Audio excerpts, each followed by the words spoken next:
Right then, so I'm sure quite a few people saw what happened when we last went out on a test day in this car.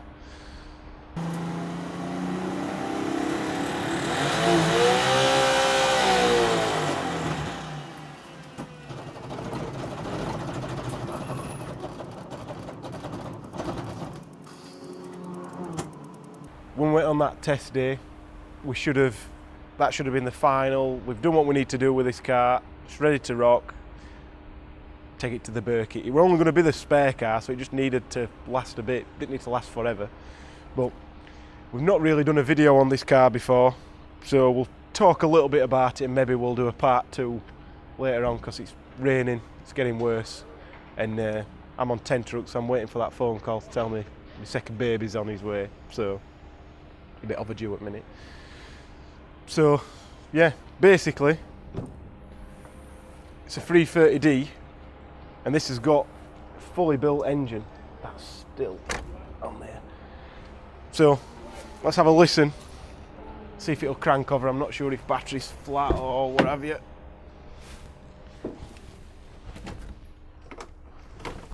Got half getting it to let it start. It's been killed, so that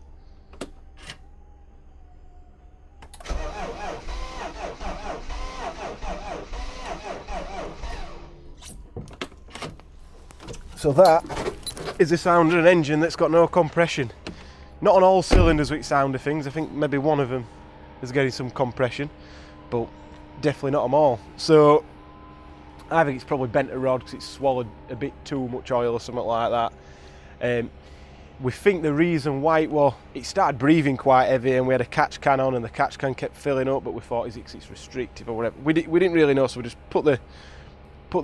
got rid of the catch can, put the breather back as normal, and a lap in, it went on its own oil. So we knew there was a problem with it. They know what we could do, and it is what it is. We suspect, we're not 100% sure, we suspect we've got a broken piston ring or something like that, because it was breathing, it just got progressively worse. It seemed to run fine until literally you see Scott, you can hear maybe a tiny little bit of something like it's running on a bit on itself, but Scott said he didn't really feel it until he put the clutch in, and then it just went mental. So he put it in 6th, stalled it, and the noise that you can hear is not bits dropping off, there's no holes anywhere, there's no bits fell off. It was literally just because he was in 6th gear trying to stall it, and until he stopped it wouldn't stall. So anyway, just the same as if you put your car in 6th gear and drove along it trying to do 500 RPM, it'd sound weird. So it puts us in a bit of a difficult position, because this is a fully built engine, ported head, cams, everything. A lot of work to rebuild it. We don't know what's up with it. So the quickest way to get this ready for the track, for the next time it needs to go out on track, well, that thing there. So we just made a post on Facebook after we put that video on, and just said, has anybody got a car? Because rather than buying an engine for 1,500 quid that we can't test and go through all the rigmarole of putting it in the car and then put it on the dyno and that starts breathing or something else is wrong with it, because these are quite a finicky engine at times. They're strong, but when they start going wrong, they start going wrong. We've had a few problems with that before we built it. That's why it's got a built engine in. Timing change, stretching and putting the cam and crank signal out were the main problem. So easier to get a full car. Dropped on that this guy, I think he wanted 4 grand for it or something like that, but it's got a fancy twin plate clutch that I wouldn't have gid. So I just said to him, if we have the car, come and pick it up tonight and I'll send you the clutch back, will you do it a bit cheaper? So he did, fair bit cheaper to be honest, better than us trying to sell the clutch and stuff, because I don't like the place that makes them, so I'd rather not try and sell any of their rubbish. So we've done that, bought the car, went and picked it up, I think from Cumbria, so it's fair trek. Rob went up straight after work, got it, we've got it back in. The only thing that's really wrong with this car, I think that clutch has killed it, the prop bearing and the donuts on each end of the prop bearing are knackered, so we're going to have to get that stripped off, put put a new one on, which that's got new ones on, so we could take it off that if we wanted to, but we'll just put some new ones on this. They're not expensive.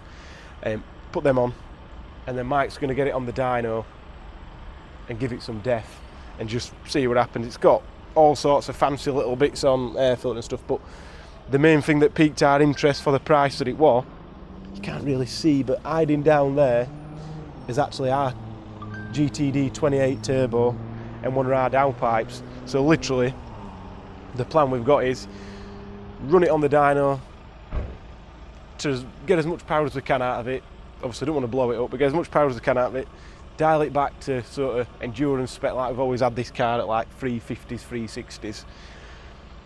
Take this engine out, take the gearbox off, throw that clutch in bin, take that engine out, put the clutch, gearbox and everything off that engine into this one, fire this lump into that car, and away we go. We'll take it as it is, and then maybe in the future when we've got time we'll put the cams out of that into there if they're still in good condition, and valve springs because the springs are really soft.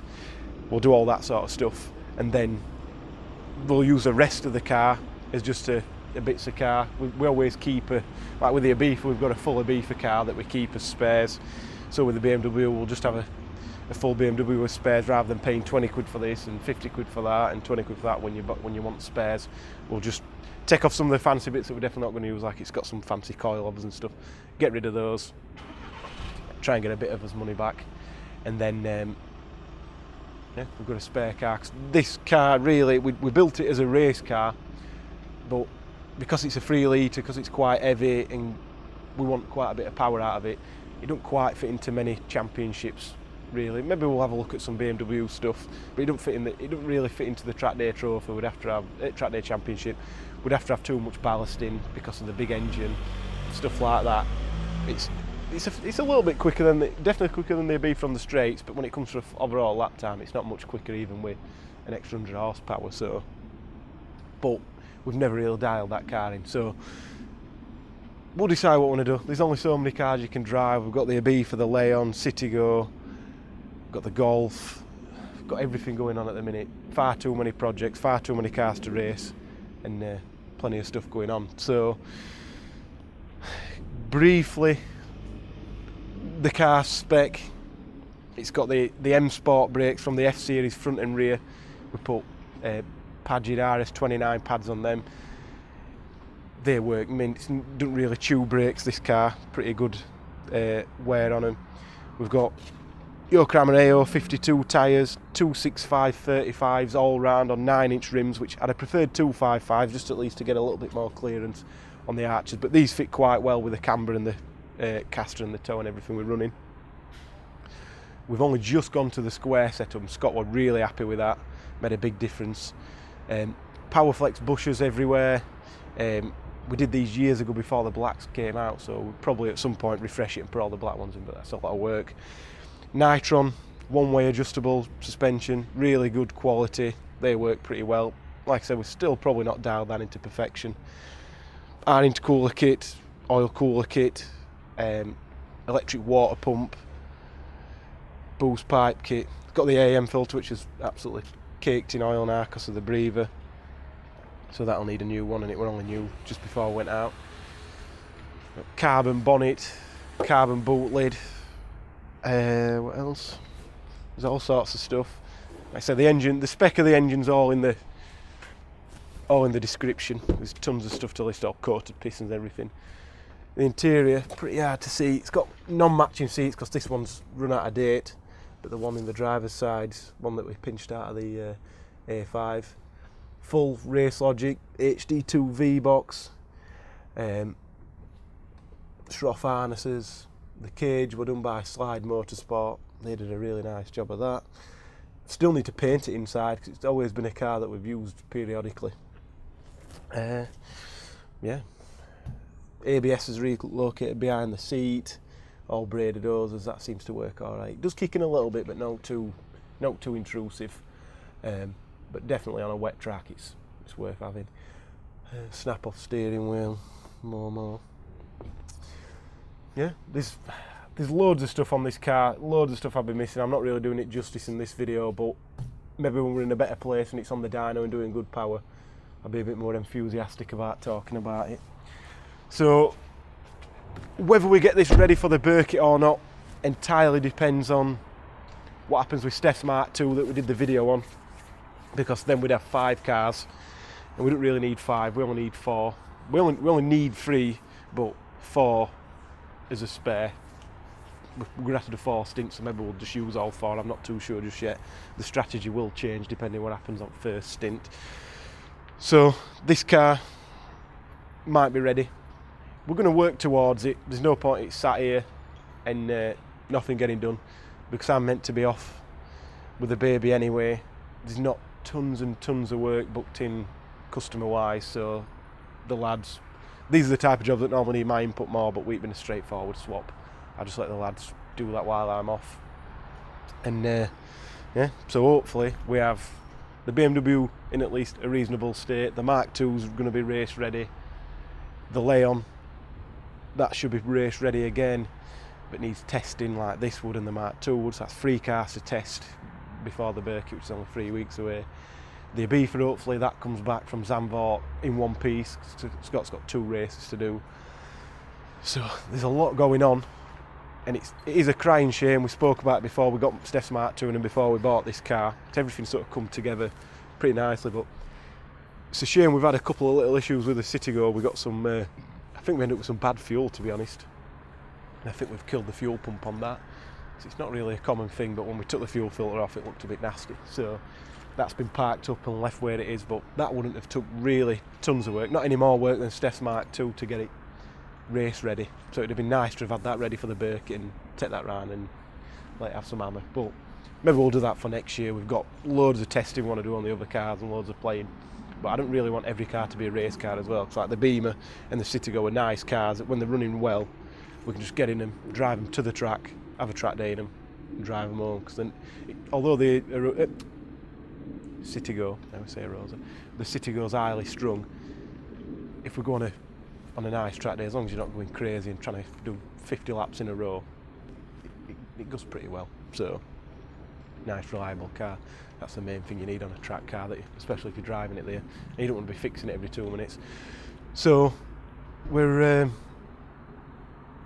in a good position. We've got everything we need. We just need the time to do it.